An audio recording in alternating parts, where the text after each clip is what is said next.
Welcome back to the WiT stage. It's wonderful to be here. And welcome to your first WiT. Yes, thank you. How are you enjoying it? How are you finding it? It's probably one of the best conferences I've been to. I've learned so much in the time here. Great. Okay, well, we're going to recreate that magic in Queenstown, right? Absolutely. All right. So Sarah, let's start with you. You're from Christchurch, right? A former banker and tech startup, and you joined Tech Queenstown last December. So why did you make the move from Sydney, where you were based, to do this? A few things. I've worked in tech my whole life, but I actually never thought I'd make my way back to New Zealand, having lived and worked overseas for most of my adult career. But came on holiday to Queenstown and fell in love with the place.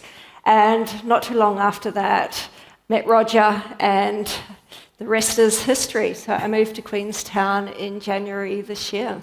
Right, and so you have a big job ahead of you because you want to transform, you want to build a 1 billion tech sector.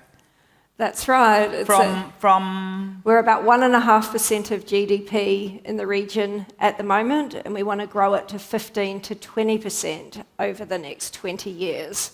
So it's quite an ambitious goal that we're going after. Well, it fits with the Next 20 theme, right? So Adrian, as I said, great to have you back. Thank you. How long have you been away?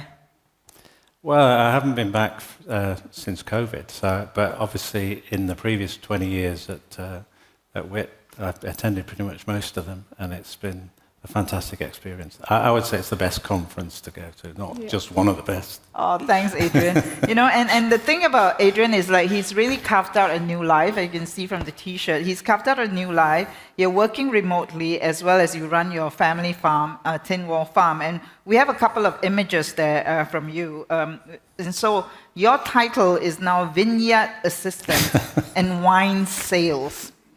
Quite a career change. It is quite a career change, yeah. So, it's been quite hard explaining to people over the last 2.5 days how I ended up here. But if I had to summarize it really quickly, more than 30 years ago, I met this amazing Kiwi girl and we got married. So that's 30 years ago. 20 years ago or more, I met this amazing company called Booking.com and got about 20 years work with them. And then we decided we'd move to New Zealand to bring up our family, but I also carried on working for Booking, which was just completely crazy that for that period of about 10 years, I probably spent 2 weeks in Sydney or Singapore or Tokyo or Shanghai or Amsterdam or New York or whatever, and then 2 weeks a month I'd be kind of hanging out at our farm, working remotely, when working remotely was not really a thing, but actually for me it was the thing, even without video conferencing and the like. So you've been doing it, and now you continue to do it. And tell us a little bit about your farm. So it's about 750 hectares. It's about 2,000 acres. It's about an hour north of Queenstown. It's in a remarkable spot. New Zealand's mostly coastline, so it's a maritime climate. This is surrounded by mountains, so it's a continental climate, which means it's very good for growing grapes. Not quite so good for animals and things like that in terms of productivity, but certainly on the wine side, I love assisting our vineyard manager doing tasks, and then from the start of those jobs to 3 years later when you try the wine, it really brings it home that it's a lot more complicated than going to the bottle shop and just pulling a bottle off the shelf. You really appreciate what goes and appreciate every sip of it, right? So it is a working farm plus a vineyard now, right? But I have to point out that picture there. That is actually a water storage system for our vineyard, but we multi-purposed it. So in that little shed, there's kayaks and paddle boards, and actually I do my swimming practice. It's about 100 meters long in that thing there. So it's kind of changed a bit from being on an aeroplane in a hotel most of my day. Well, you look great. Are you happier than you've ever been? I mean, working for Booking.com must have been grueling, right?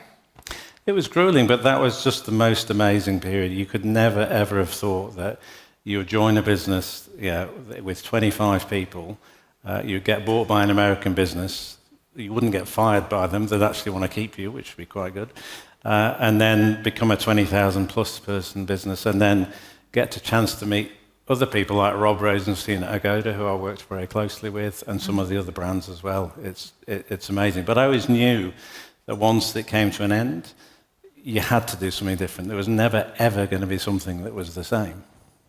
Excellent. Okay. So what was your response? Because I remember you messaged me and you said, when is WiT coming to or New Zealand? I think we talked about it for a few years. So what was your response when you heard that WiT was landing in Queenstown? Did you say, gosh, I can't be rid of them, or why are they, What was your response?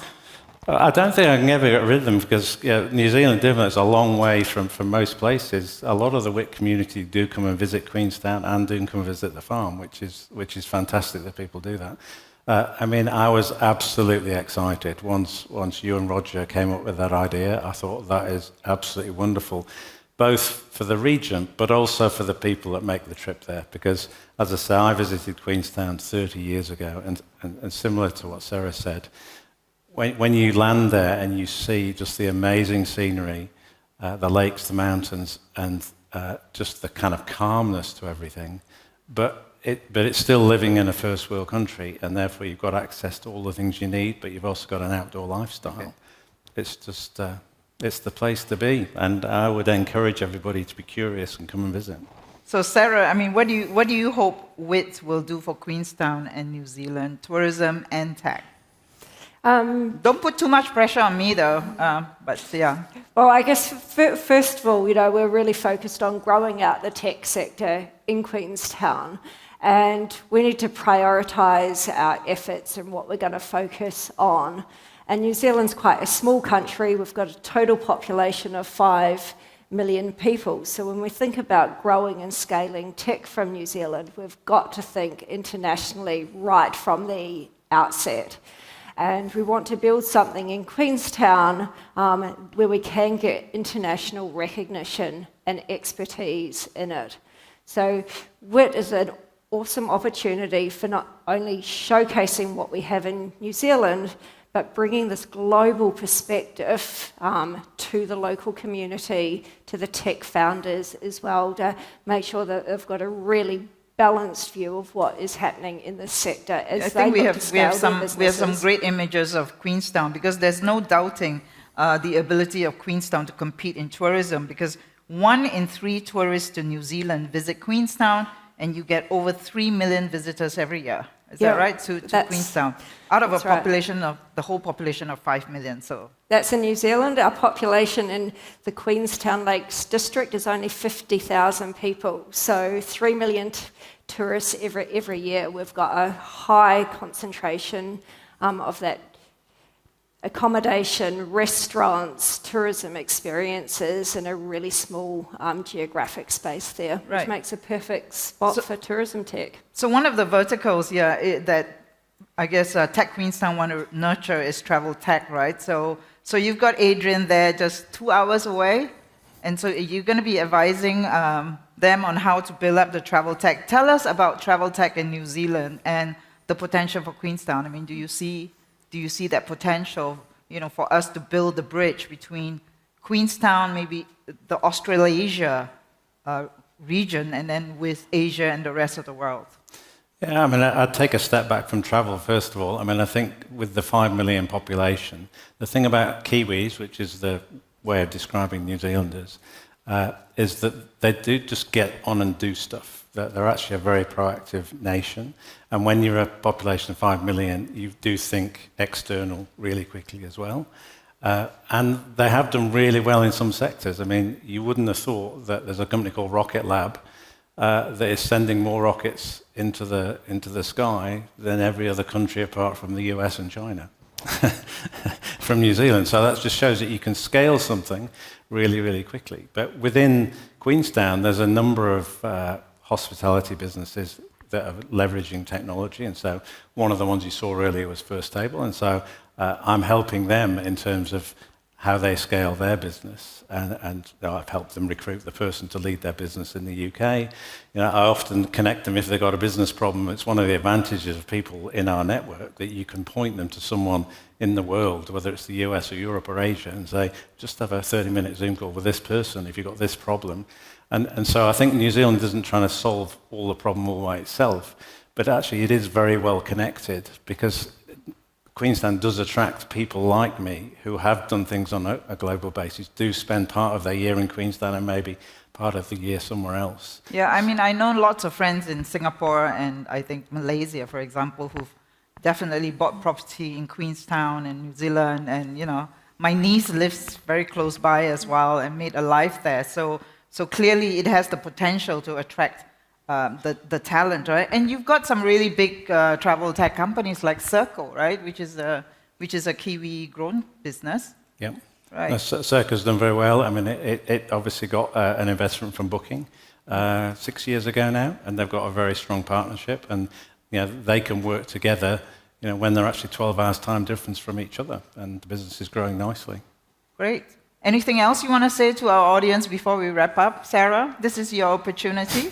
I mean, wait. So we have a slide on the speakers that we've already confirmed, and I had to tell, I mean, amazing lined up, like really the top leaders in global travel tech. I had to tell Roger to stop inviting because I don't know how to fit everybody in, but no.